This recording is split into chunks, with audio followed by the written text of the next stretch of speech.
So, welcome to our second episode in our Mental Health Awareness Week podcast. And of course, our theme is nature. If you heard our podcast yesterday and you come back, thank you ever so much. It's really lovely to have you as a listener. And today, our focus is on keeping active, which of course is one of the 5 ways to well-being. Now, physical activity can be very important in improving mental health. Many studies do actually support this, and it has been something that has been thoroughly recommended for decades. Now, when you exercise, you do release certain hormones that will make you feel better, and it can help with stress release as well. And if you're exercising outdoors when the sun is shining, you're also more likely to get your vitamin D intake, which has been shown to have an important role in regulating mood and warding off depression. But being physically active doesn't necessarily mean that you have to go to the gym for hours at a time. A daily walk is sometimes all you need. And here at Volunteering Matters, once again, we conducted our own research asking over 50 people to tell us what their favourite form of physical activities were. So 76% responded and they said that they preferred doing outdoor activities. 15% said they preferred going to the gym in normal circumstances. And the further 9% then was miscellaneous things like just not going out to do much physical activity and perhaps staying at home to exercise. We also asked our volunteers to send in videos of themselves spending time with nature whilst doing activities. And even though we've only got the audio to show you, it's still nice to hear people spending time with nature and being in their happy place. So this is a little piece of nature that I come out to quite often, just at the end of where I live. And I feel so lucky to have it.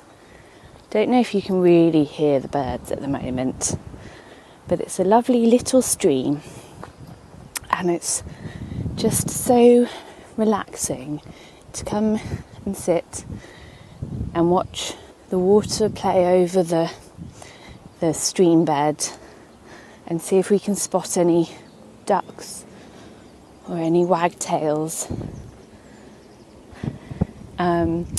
It relaxes me, but it also somehow at the same time completely refreshes me, makes me feel so much happier. So these are the raised beds that we did last year. I moved back to Ipswich after the first lockdown, and I loved houseplants and stuff, but never really had the opportunity to use the kind of garden or have an outdoor space when I was in London. So when I moved back to Ipswich, I want to make the most of having the kind of outdoor space and stuff.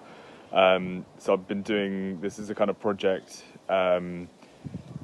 since last year, and it's been nice for kind of my well-being to have something to sort of invest time in, work towards, and just kind of enjoy it. You can kind of come out here, plant some bulbs, plant some seeds, and sort of see what they turn into, or just kind of sit out here when the weather's a bit nicer and kind of just enjoy the flowers, see all the insects and things. It's been really good for my well-being and really given me something to kind of focus on. Having a feel-good Friday walk, getting away from my computer screen for a bit. Looking at the local allotments, which are just at the side of the local park. These are a noisy lot. A noisy lot indeed you got there, Jane. So thank you to those who sent in their clips. I'd now like to introduce you to Dee Hoy. And Dee has been engaging with older people in our RSVP programme with gardening activities. They're funded by the People's Postcode Lottery, who funds some of the Volunteering Matters work with older people, as well as other third sector programmes across the country. So the gardening activity has recently evolved to include sending out activity packs for younger children. So first of all, Dee, thank you ever so much for coming on. Have you found that volunteering, doing these activities has helped you keep active? Very much so. I've been volunteering since I was a child. in many, many different ways. And volunteering is something which not only is it an activity, it doesn't matter what it is, whether it's walking, whether it's, it doesn't matter what it is, but the activity itself means you have to go from A to B and back again. With gardening, it is a way in which every muscle in your body is used, but you're outside. And because you're outside in some way at some point, you're taking in fresh air. It's that extra ozone, that extra oxygen level that actually helps the muscle tissue. It helps relax. It helps the brain. It helps the body generally. So gardening overall, no matter what you do, even with volunteering, it is an activity which, if you're outside, you can't lose. It is fabulous. RSVP, as it was set up under CSV, formerly to Volunteering Matters, and it was built around supporting 50 plus people. It was to ensure that these people were not falling into the framework that we're talking about. It was to keep people active in any way, more so prior then, but obviously later stages now, more people over 50 are still continuing to work. Whereas before, back then, in its infancy, when it was first started, obviously more people were retiring earlier. There is now not so the case, but there is still a need for people to remain active over 50 in any way, shape or form. And these social projects, which are started up under RSVP, have been such a lifesaver, especially through lockdown. They have been, without doubt, the framework of keeping most people active. And also, Dee, you've started now sending out these activity packs to younger children, is that right? That's right. Well, it all came about just before Christmas. I took on a volunteer prior to that, and Lizzie was going originally. She was going to do media for me as a volunteer, but she came round to have a meeting, and we were discussing the problems with homeschooling. Lizzie has 2 young children. And we were going through different situations that we could encompass when we had a light bulb moment, literally. And we said, what about a children's garden club? We discovered that there was a lot of older generation disappearing.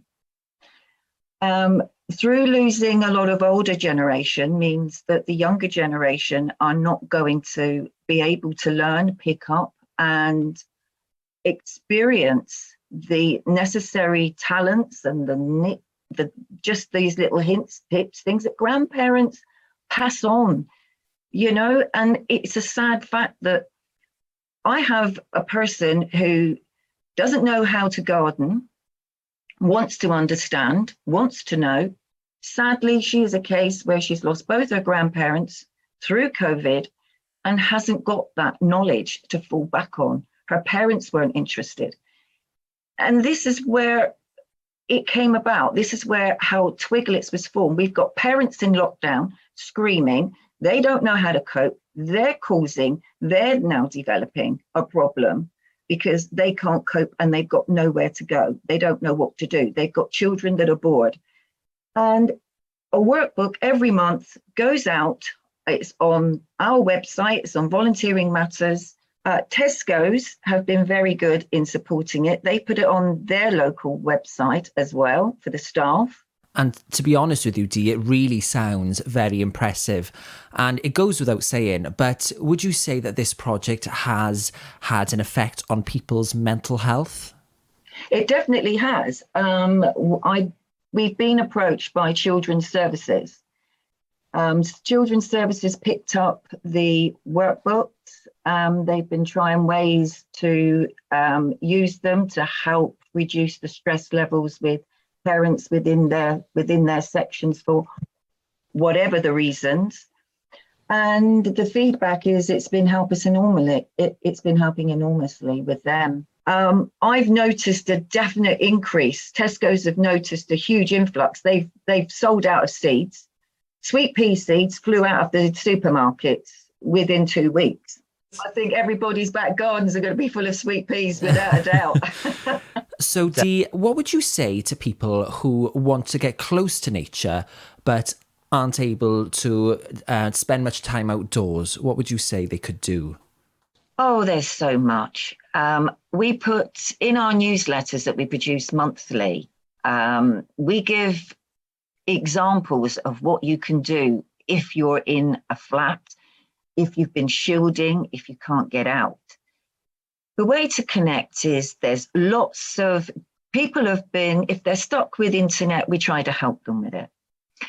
If they still can't do that, in the newsletter, we're trying to describe how you can put herbs on the windowsill.